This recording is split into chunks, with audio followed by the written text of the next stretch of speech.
Yeah. That's Hey. it, isn't it? Hey, yeah, Hello. it's on. It's, Yeah. it's recording. Yeah, it's recording. I've just been turned on. You And- chopped his head off though there. Sorry.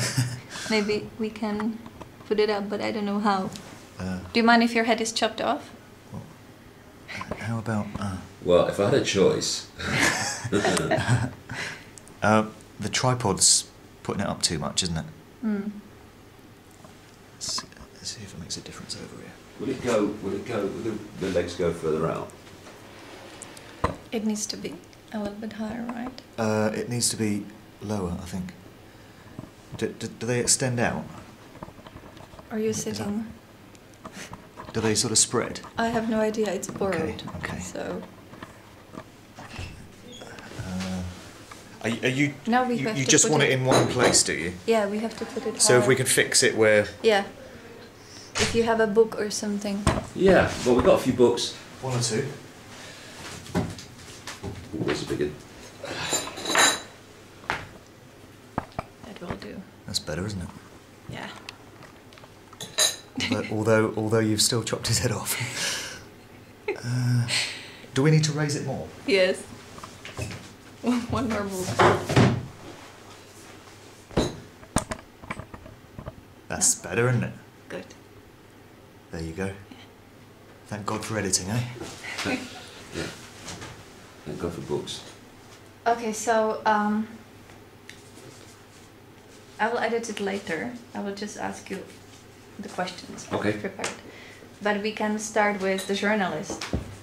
So I wanted to talk about Czech Republic. And it seems that all around the world, the Occupy protests are quite favorite, and people are, to me, quite huge numbers of people are going to the streets, stand up, Right. unlike Czech Republic. And there have been a few people who try to organize similar things as happened to Spain in the beginning of this year. But for some reason, Czech people are obviously satisfied, happy with the current situation, and they just don't show up to these protests, and it ends up as quite a funny-looking bunch of people gathering somewhere on the square. And yeah, I was talking about the energy of Czech Republic, which I think that very much influences the attitude of the people. And according to certain prophecies, Czech Republic is supposed to be the one that where very big change shall happen, and other nations will see a certain pattern that they will want to enhance and do the same as people there would do. So I'm still waiting for it because I still can't see it. And maybe if you can add something on this topic, whether you know something that's connected to this. Well, you know, prophecies can be true and they can be wrong. So, you know, I don't put a lot of things into prophecies, and so I've looked into the background of them. But those people in the Czech Republic today who think that there's no reason to challenge the system or can't be bothered to challenge the system need to understand that we're not talking about a static situation.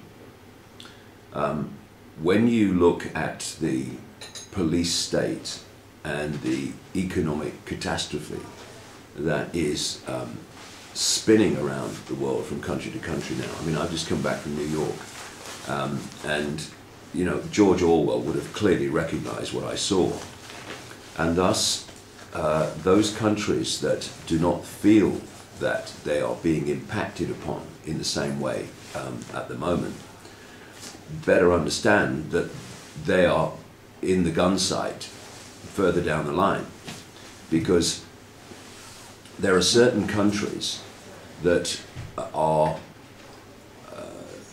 if you like, the trendsetters in the world, and America is obviously the major one. And it's like, if it happens there, then it tends to be exported to happen everywhere. I mean, if you look at fast food, you look at what they call soundbite journalism on television, with very, very small bloody reports that are basically meaningless. You look at so many things now that are, if you like, common around the world. It came out of America. Because I described America years and years ago as a mind control laboratory. Because America was set up like that so that they would use the population to see what worked and what didn't work in terms of suppression of people, mentally, emotionally, physically, through food and all the rest of it. So you look at you know, the food alone, and this chemical infested fast food and stuff came out of America. And what people see is the American culture being imposed upon the world. But it ain't. It is that which has worked on Americans being exported to work on other people.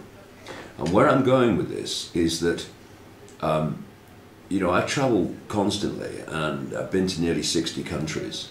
And I've been writing about the police state and the manipulated economic crash for a long, long time. And there's no question that America is at the forefront of that. Once again, it is providing the blueprint. And the idea, in the same way that McDonald's hamburgers took the world over, they are creating a police state and a state of control and surveillance on a staggering scale, which is designed to be the blueprint that will be picked up by everyone else. In fact, you know, obviously I come from Britain, and it's being picked up there. You're starting to see that stuff starting to be moved into our society, which is becoming more and more like, you know, the American way of policing all the time. And thus, it's okay sitting in the Czech Republic perhaps now and saying it doesn't matter to us, it's not affecting us. Well, I've got some news for you. It's going to, unless this is addressed. And people can try to meet it at source before it's really, really started to move. Or they can wait and wait and wait and do nothing, and then eventually it's in their face. This is what's happening in America, you see. What's happening now? I mean, of course, I've been writing about this global agenda for the global fascist dictatorship for like 22 years. And I was pointing out that it was happening in America like a decade ago or more. But people hadn't seen it because they weren't focusing on it. And then there comes a point where it goes right there, right in front of your face. And now, because of that, we're seeing people coming out on the streets in Occupy protests. Now, you then look at Europe, where we're having a completely manipulated economic crash so that they can transform the European Union into the fascist communist dictatorship that it has long been, but they want to do it in an extreme that people would be staggered if they knew what they wanted. And we've reached a point now where through the manipulation of economic catastrophe, they've managed to implant prime ministers in Greece and Italy that are not elected. They are bankers fundamentally connected to the cabal that I have been exposing for so long. So you look at all this, and on the kind of just outside of that is the Czech Republic. And, you know, this tsunami that is sweeping around the world of human control and suppression and economic crashes to impose the will of the state upon the people, austerity programs and all these things, they're not going to wash around the Czech Republic. So it's really, it's time surely to see the way the world is going to realize that this is not a tsunami for some countries, it's a tsunami for the world. And thus, to start getting involved now and meeting this at an early stage, from a Czech Republic's point of view, instead of down the road when so much more of the infrastructure is in place and it's so much more difficult to turn it around, which is what they're finding in America now. Because while people were getting on with their lives in America and they were watching the game shows and the sports and all that stuff, the infrastructure was being put into place. And then people look up at the point where it registers, and they realize just what's been going on while they've been looking the other way. I would say to the people of the Czech Republic, don't look the other way, because eventually when you look back, you're going to have a shock.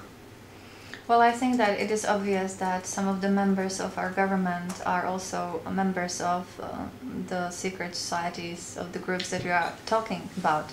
And for sure our Minister of Defense at the moment is, and the former one also was, and quite a few other people. So that's no surprise that many things are not being solved or being prosecuted in the country. And Czech Republic is literally robbed. We have had so much of corruption going there in past 10 years that the country was brutally privatized, and at the moment the debt is still growing like in all the other countries. And if you, like for example in last month, me and a few of my friends, we addressed the Ministry of Defense and other institutions regarding the aerosol crimes, regarding chemtrails. And they were approached in quite official way. They got a lot of documents that they could have gone through that are obvious, supporting this whole agenda. And we got such a, I don't want to use rude words, but we got a reply that was literally saying fuck off, you know. And then you wonder whether these people don't see the consequences of their decisions and actions, because they are the same human beings like you, and they still protect something that's destructive for themselves and for the country. This is something that I completely still don't understand. But you talk about lack of empathy in these people, which could explain it. Well, the structure that manipulates the population of the world is like a transnational corporation. It has a spider centre of the web in Europe, places like London, City of London, Paris, Rome, Berlin, Brussels. And then in each country, including the Czech Republic, including everywhere virtually, they have a network of families and under different names and secret society networks whose job it is to change their society, their sphere of influence, in this case the Czech Republic, in line with the centrally dictated global agenda. So this is why I say the people of the Czech Republic need to realize that this applies to them, and different countries will be at different stages of introducing this nightmare, but it's still in the process of being introduced. And so these secret society networks, their job in each country is to control that country's politics, business, banking, media, etc., education, to push the country in this collective global direction. And of course, key positions like President, Prime Minister, Minister of Defense will be major targets of this network to have their people in place. We've just had a situation in Britain where the Defense Minister, a guy called Liam Fox, has had to resign because it was what revealed on one level that his friend was being allowed into private meetings and stuff like that, government meetings, which not allowed, but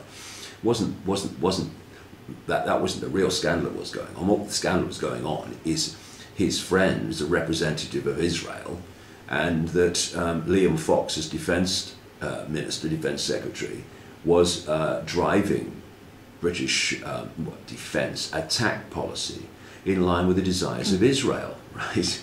So the defence ministry is obviously a major target. When you are seeking to plunder the world through military acquisition, then obviously defence ministries are a prime target. Now, sometimes you'll have people who are in those positions and don't know what's going on, but their advisors and all these people around them, if they're not very bright and intelligent, a lot of them aren't, who are manipulating the process so that they will go in a certain direction. For instance, they might say to the defence minister, if that's the case here, all this chemtrails is a load of rubbish, nonsense these people are talking. I doubt that in this case, though. I think he will probably be aware of that.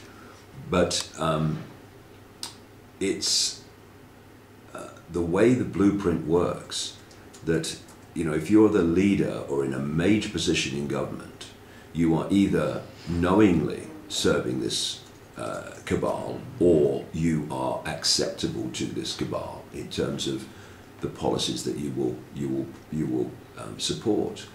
But what is happening now is that this has got to such an advanced stage that they have got so many of their people knowingly in place now that the nature of these people, which is deeply corrupt, is now coming to the surface, because more and more, because these people are such a mentality that they simply cannot function without being corrupt. I mean, it's in their DNA. And we're obviously sitting in a country now, Croatia, where a previous prime minister's been is under investigation and charged for outrageous corruption. You're talking about corruption in the Czech Republic. The corruption in America in politics and banking and the Federal Reserve is extraordinary. I mean, you almost couldn't make up the scale of corruption. The corruption in Britain is outrageous and blatant. So what's happening is these genetically corrupt people take over more and more the positions of government. Instead of having ones here and ones there, now virtually every major position is covered by these people. So their inability to function without corruption is bringing endless examples of corruption to the surface. They can't stop themselves. They can't. You meet people sometimes who have they're extremely well off financially. They're very wealthy, but if a little dodgy deal comes up, they can't resist it, even though they don't need the money. They can't resist it being corrupt and getting something for nothing. This corruption is overwhelmingly now being, or has always been probably, driven by the cabal's banking system. And because of the way that the cabal has manipulated all these different aspects, politics, business, banking, media, it means that they have got their people in government, and they've got their people in the banks, and so their people in government serve the interests of their people in the banks. And we are seeing now the most outrageously blatant, don't even need to hide it anymore, policies of still today supporting beyond description corrupt banks with the people's money, while the people are subjected to austerity programs and are ending up, many of them, in the bloody street. It's almost as if we've got so much power now, we've passed the line where we have to hide it. You know, in Europe, a European Union, all the way through, even though it was the plan from the start, from the 1950s onwards, they have constantly denied that the plan was for a European superstate. And oh no, it's not. Then we had the Maastricht Treaty, which was a big step forward. Oh no, we're not going to the superstate. It's just to tidy things up and make things more efficient. All right. Then we go into the Lisbon Treaty, which was basically created the superstate in effect. No, we're not going to a superstate. No, it's just tidying up exercise. Actually, our president refused the Lisbon Treaty. Yeah. Yeah, but I know. He doesn't have the power to. Exactly. That he you know, it was great that he did that, but he's also said some very sensible things about this global warming lie as well. But the point I'm making here is they've now reached a point where people like Jose Barroso, one of the most corrupt men on planet Earth in my view, and certainly one of the most arrogant, and it's an arrogance that comes from nothing you can do to stop it. That's where the arrogance comes from. They and Merkel and Sarkozy and this ludicrous man Herman von Rompuy, they are openly talking now about the fact that because of this European Union Euro financial catastrophe, the only way to solve it is to go, and they're using this phrase now, into deep integration of the countries of Europe. Now, when you think that 75% of the laws imposed upon British people now start out in Europe, what the heck does deep integration mean? It means total control and countries becoming nothing more, and pretty much aren't now, but I mean even more so, just administrative units in a bureaucratic spider's web. And you know, the Czech Republic's not going to be immune from this. It's going to be part of this, and that's why people in the Czech Republic need to lift their eyes from the bloody game show or whatever they're watching, and look at the way the things are playing out. You know, when you see things in history, major events in history, maybe it's a war, maybe it's the concentration camps, whatever it is, when you actually look back from the point where it happened, you can see very clearly the sequence of events moving towards it. And then, but when it happens, people go, what's going on? Oh, what's happening? Well, what's happening is you've been looking the other way while the sequence of events has blatantly been moving towards this. For instance, I've been writing for years, back into the 90s, that the plan was for a third world war involving China, bringing China and Russia into a global conflict against the countries of NATO. And the blatant moving of the pieces towards that are happening on the television news every day now. But when it happens, oh my God, what do you mean a war? What? No, just look down the sequence of events. And so sensible people, they keep their eye on what's happening in the world so that they start to identify these trends and see where they're leading. And then they try to intervene and make an impact as the sequence is moving, not when the sequence is completed and the outcome has started. You're not going to stop a third world war once the guns start being fired. This is why, you know, people can put their head in the sand and try to deny what's happening because they don't want to face, this is the big thing, you see, they don't want to face the fact that it's true, so they persuade themselves it's not true and then put their head in the sand. But you see, I've used this analogy before. If you put your head in the sand because you don't want to face the fact that a tornado's coming, then that's all right. I have this phrase, ignorance is bliss, but only for a while. Because although you've got your head in the sand and you can't see the tornado now and you can't hear it, it's still coming. and your backside is still in the air. And if you lifted your head and faced the fact that the tornado is coming, you can then take avoiding action. But if you put your head in the sand and try to ignore it's coming when it is obviously coming, then 1 minute your head's in the sand and you're in blissful ignorance, and the next second you're spinning 50 feet in the bloody air. And this is I think a very, very profound analogy for what countries that are not yet impacted like some others economically and in terms of the police state need to really look at. You know, this is not, we want a global fascist dictatorship, brackets, except in the Czech Republic. No, we want a global fascist dictatorship, and it needs to be faced now.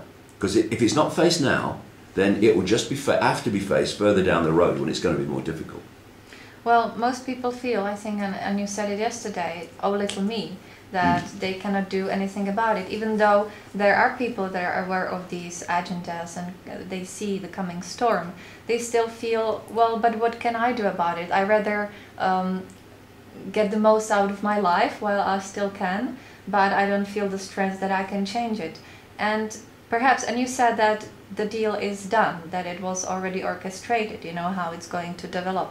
So without intervention, that's how it's going to develop. This is why it's so easy to predict the future once you access where these people want to take the world, because unless there is intervention from the target population, that's going to happen. Thus, without that intervention, you can predict the future, because that's the plan. well, I understand. And you said that also one of the things that are possible to do is not to comply with the system, and it's on many levels. It's on the consumer level, on the political level, on every level. But maybe there is also one other level which comes to what we send to these orchestrators of this agenda, and most of the time you get upset about what they are creating because you just can't understand why they're doing it, and thus you send them your frustration, your fear, your aggressiveness, and these energies, as you talk about it, are very, very well accepted to the dark entities that feed from them. So maybe what we should also focus on is to, instead of sending them our fears and frustration, to change it to love, forgiveness, appreciation of such a beautiful game, and you know, send them different vibrations that cannot support their, they're not a fuel for them. Well, personally, you know, I'm passionate about what I do, and I'm passionate about exposing what's going on in the world. But I have no trace, I can promise you that, of hatred of these people. I have no aggression towards them. I just have a passion for exposing them so that what they're doing to people ceases to be. For me, what we need to do is stay real calm, and it's simple, really, in a way. Instead of getting aggressive and shouting abuse at these people, which is not good for us, when they say, okay, this is going to happen, people are going to do this, we very calmly say, no, we're not doing it. Thank you. And that's it. You don't have to be aggressive, just have to say no. Look at Gandhi and that whole philosophy of non-violent resistance. And you know, a lot of people got hurt with that non-violent resistance. He got beaten up a number of times. So no one's saying it's easy. There's people being beaten up. I saw the way the New York police are treating protesters in New York, and some of those are getting beaten up and hurt. But you know, tough as it is, we need to then stand up, brush ourselves down, and carry on, because we have an absolutely fantastic advantage over those manipulating humanity, and that's numbers. we have an unbelievable ratio of target population to people doing the targeting. And that's why this control system has had to work so hard to divide and rule us through race and culture and religion and income bracket and all these things. And if we can just put that aside and realize that if we don't, then we can sit in a literal and symbolic prison cell for a long time, arguing with each other who's got the best race and who's got the best bloody culture and who's got the best whatever, best religion. And we can do that to our heart's content. But is that a good thing, sitting in a prison cell? When, if we just put the fault lines down now and came together in unity of purpose, which is the target population saying we're not having it anymore, calmly, not cooperating with our own enslavement. And there's multiple levels of it. You're quite right when you point that out. Then this control system cannot function. I use, of course, as you would have seen yesterday, I use a picture on the screen at one point of a massive number of sheep being herded down the street by two shepherds doing nothing except walk in front of them, and a sheepdog, symbolizing fear. And if only a few of those sheep refuse to do that, there's chaos. I mean, the authority figures, the shepherds, I mean, what do? They don't know where to go. There's sheep going in all directions. And so humanity is very much the same. And if we stop acquiescing with our own enslavement and we do it collectively, then this control system can't function, because it has to have our acquiescence, which is great because, you know, if it didn't need our acquiescence, and that's where it wants to go, you see, it wants to go to a situation where children are microchipped at birth, and the control of people's minds and people's perceptions is so fierce that there is no free thinking left. That's where they want to take us, because free thinking and people withdrawing from acquiescence with their own enslavement, they know they can't cope with that. So A, they have to divide and rule us and manipulate our perception, make us. The thing is, it's the biggest thing. Once people start to realize there's something that needs addressing, and the realization that it's our acquiescence that's allowing it to happen. The big thing is the fear of not acquiescing. If I don't acquiesce from my own enslavement, what are the consequences of not doing that? And what we need to understand is that the consequences for withdrawing your acquiescence are going to get greater the more we sit around and allow this structure of control to get more and more fiercely and in more detail put in place. So they want a situation eventually where from cradle to grave, people will be through external means in microchips, through drugs in the water supply, etc., etc. They will, in the words of Aldous Huxley in Brave New World, one of the insiders, that's why he knew what was coming, that's why that book is so accurate, that people are made to love their servitude.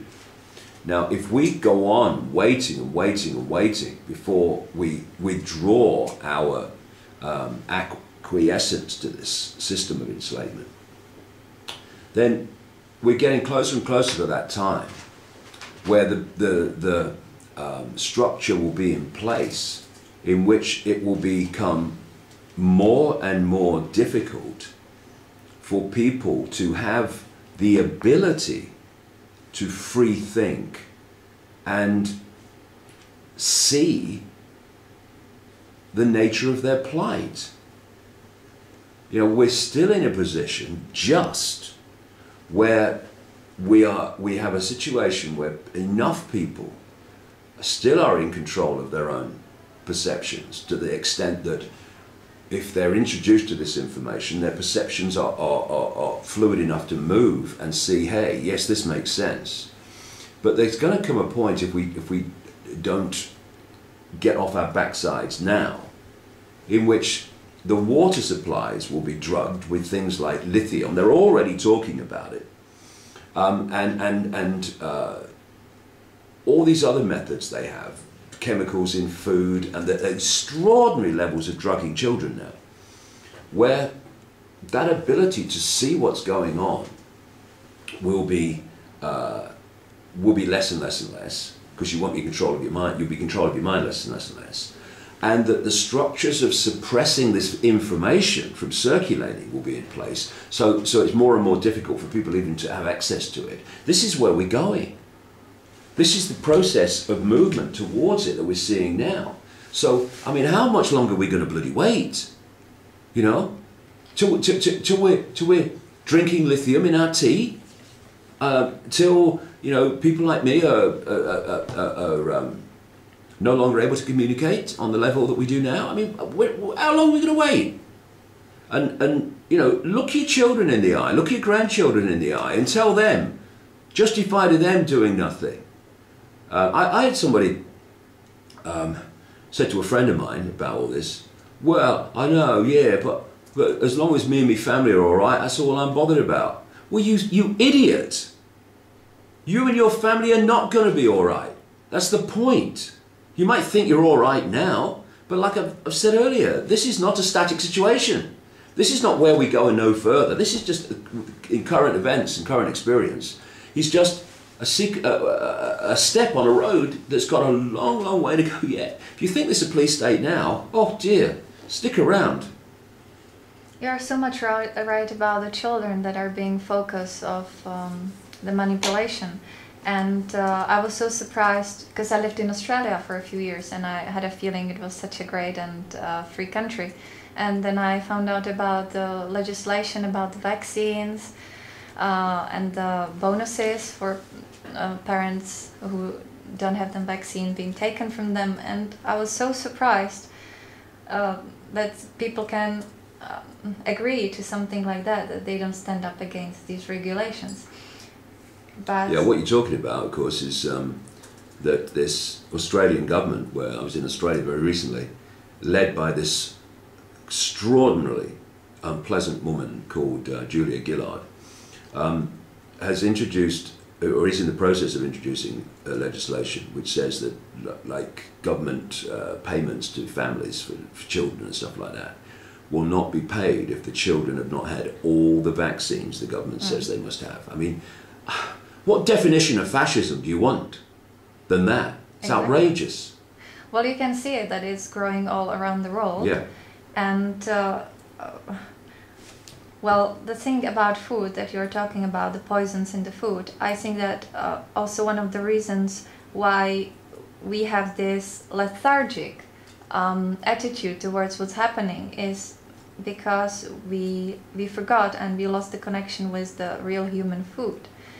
Because as it's obvious, it's creating our blood, and the quality of blood is very fundamental for the way we perceive the reality and think. And I think it's not only about trying to avoid the poisons that are in the food for children and for all other people, but to get back to what brings us the Creator's memory, back to our energetical field. And that's basically grain. And we have so much forgot about how to prepare it, how to eat it. I don't know many people who eat grains. You know, people eat potatoes and flour, processed food, but only a few people eat grains. And I think that's what makes us real humans on the now I don't know how to describe it when you turned the perception of what's physical and what's not physical. Yeah. But let's say on the physical point of view. Well, that wasn't a question too, that was just my statement, my observation. Well, I think, you see, as I've been saying for years, the human body is a biological computer which is processing information. And the inner circle of this cabal, beyond the prime ministers and the bloody heads of NATO and stuff, they understand this. And it's like, if you want to get a computer to only read a fraction of the internet, then you don't have to mess with the internet. You just program the computer so it only reads that part of the internet that you want it to see. Of course, I'm describing what happens in China now, where they firewall off great chunks of the internet. And thus the target of the cabal in terms of this is the human body computer. And on one level, it is an electrochemical organism. And so we are bombarded with electrochemical pollution in the ever-increasing sources of radiation to which we're subjected to, and also in the chemical cocktails in food and drinking water and these horrific bloody sodas that we give to children to drink. And it is designed to basically, I mean, not even basically, it's exactly the same principle. They want to put a virus in the computer. And when you put a virus in a desktop computer, what happens? It doesn't read data in the way that it should. When you put viruses into the human body computer, it doesn't read reality, brackets, data, in the way that it should. And that's the idea. That's why they're targeting us. You know, people, you look at this obesity around the world, this real extreme obesity. And then you think, and it's all kind of, you know, a lot of it's from this fast food stuff, and or the fast food they give to the children. Everything's got to be fast. I mean, you know, when I was a kid, my mother used to cook the meal. Now you get it out, the people get it out in a box and stick it in an oven or stick it in a microwave, even worse. What it's doing is making the body computer system read reality in a limited, distorted way. And thus, you know, when you're doing that, I mean, how can you function on the level that we're designed to function, which is as a free-thinking, intelligent, aware human being? You can't. And thus, you know, as I was saying, with the extreme levels of obesity, but people are eating this fast food meat, which has been injected into the animals with growth hormones. You know, that people don't realise, a lot of people don't realise, that's one of the major reasons for this gross obesity, is these bloody growth hormones. What are they designed to do? They're designed to fatten the animal as quick as possible so you get as much money as possible for as little food as possible. And then we eat it. And we think there's going to be no consequence. And then, you know, I hear people, oh, what do you mean organic food? Yeah, load of rubbish, get this down you. And you think, let's just talk this through, sure. You're telling me that growing food that hasn't been subjected to cocktails of poison designed to kill things is no different to that which has been sprayed endlessly with poisons designed to kill things. It's crazy, but people believe it. And you know, life is about choice, consequence, experience. And if people are going to be so uninformed because they've chosen to be, they're going to get the consequences of that choice. And it's going to be in eating food that is designed to poison them and completely destabilize them. Drinking water that's designed to poison them and rewire their brain activity through fluoride.